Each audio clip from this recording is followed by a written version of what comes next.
Azərbaycan bayrağı işğaldan azad edilmiş torpaqlarda qaldırıldı və əbədi dalğalanacaq.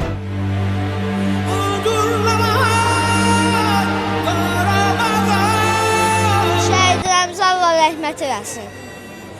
Qazilərimizə də Allah şəfasını versin.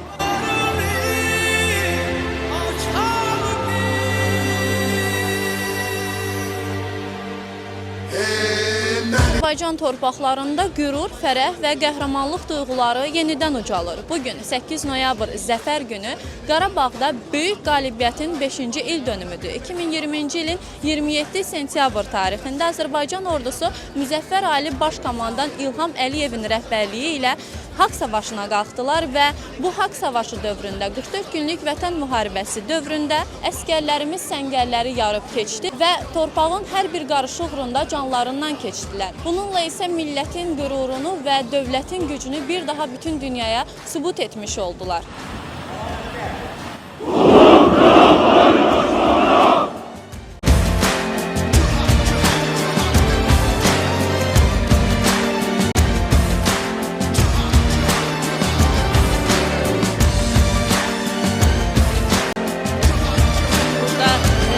Belə sevinclə dayana biliriksə, hamısını şəhidlərimizə borcluyuq.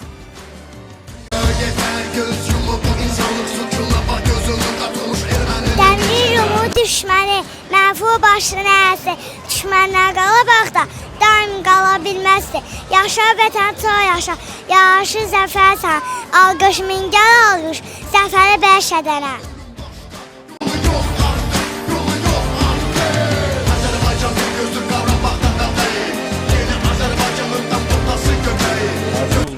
Qərbi Azərbaycana qayıdışımız da bu formada təntənəli şəkildə qeyd edilir.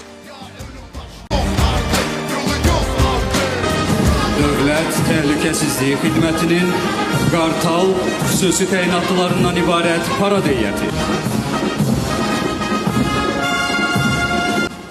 Dövlət Sərhəd Xidmətinin parad heyətləri.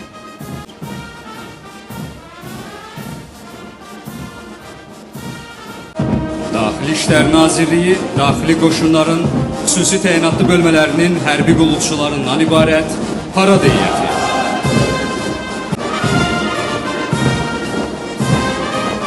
Quru qoşunlarının bayrağı altında ordu korpuslarının parad heyətləri. Parad heyətlərinə Müdafiə Nazirinin müavini, quru qoşunların komandanı, Vətən müharibəsi qəhrəmanı General Polkovnik Hikmət Mirzəyev başçılıq edir.